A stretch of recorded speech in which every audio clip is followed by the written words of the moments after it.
Hey guys, it's FoodTube here, coming at you with a new video today of 5 things I hate about this Fiesta ST.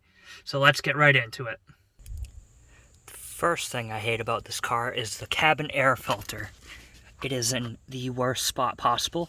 I had to take this panel off to get to it. It's not behind the glove box at all. It's right in kind of the center console, that column that leads to it. And you have to remove this. This is jammed up in there. And you have to take these screw holes off, the screws. And then you kind of have to rip this out. And actually I'm putting this one back in, but it doesn't go in square. You have to like bend it and fold it, and it's kind of a huge hassle for something that's so easy in other cars. I mean, come on, look at this. I'm trying to push it in here, and it's see that? It's scrunching up because it's, I don't know, the filter's either too tall or it's just the crappiest place and design for a cabin air filter. You know, I'm just gonna leave it like this. That's best it's gonna get. The second thing I hate about this car is how the steering wheel feels a little bit too oversized for a vehicle this small. So compared to my Civic, which I used to be used to, now I'm driving this and it just feels like it should be in like a truck. It's a full-size steering wheel here in a Ford Fiesta. So if I were to measure this with my arm, let's say it's from elbow length to about like a closed fist. That's the diameter. Let's go to the Civic and take a look at how a steering wheel should be sized for a smaller economy car. Alright, getting into this, it's actually not too much of a difference, but it definitely is noticeable. So if I were to do the size comparison in the Civic, got my elbow, I close my fist, yeah, it's noticeable. You can see it definitely is a smaller steering wheel. And this is actually a bigger car than the Fiesta. So for this to have probably the right size steering wheel, that's just oversized over there. I'm sorry, and it just feels so odd.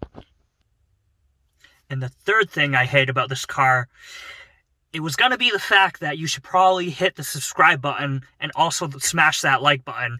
But actually, the third reason I don't like this car, and I kind of hate it, only on certain days, and that's track day. And that's because of this headrest right here.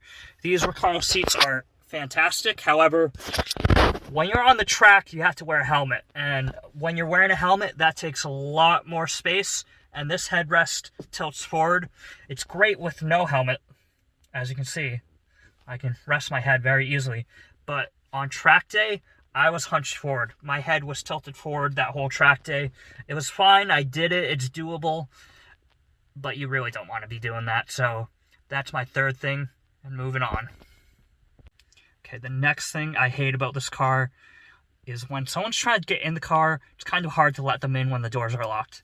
So let me show you. Let me zoom out. Okay, so say you're driving, right? You stop, or your friend wants to come in, right? All right, well, you just hit the lock button, right? And unlock the doors, right? Right? Wrong. There is no lock button here. Well, if there's no lock button here, is there any here? No, that's for just the window. Is there anything in there over here? Nope, absolutely nothing. Where the hell is the lock button? I'll show you. It's right here. See that? That is your lock and unlock button. It's kind of a horrible place. Say you're, outside the car, right? And your friend wants to get in over there.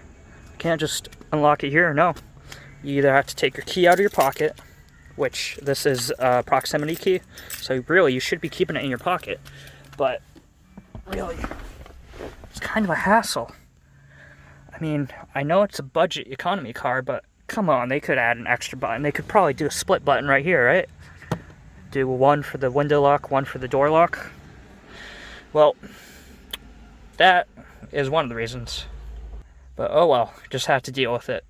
Not the biggest deal in the world, but I do hate it. If you notice by now that most of these are interior things, you're right. It's because Ford mostly did the performance stuff right in this car, so I'm not going to complain. There's absolutely nothing I hate, and I'll make a separate video of 5 things I love. But on to the very last piece of this video. What is my 5th reason I hate this car? And you guessed it, it's another interior problem. There's absolutely no place to put your phone. Yeah, it's not going to fit in there. I have a Galaxy S20 Plus. No way.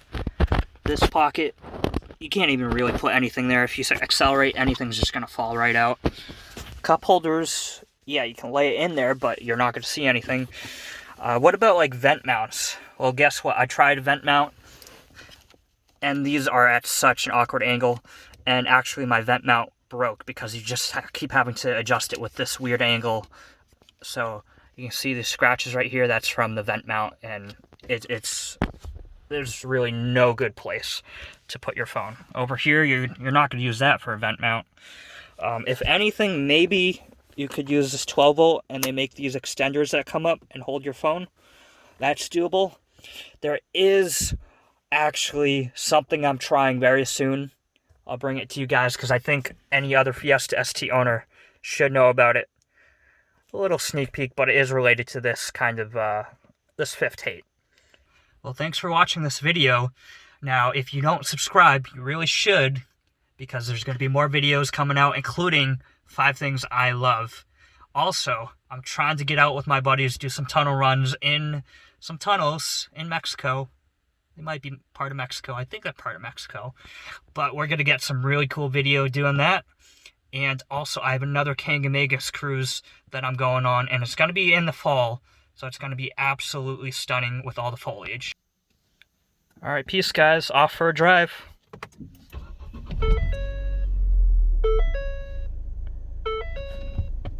Oh, yeah.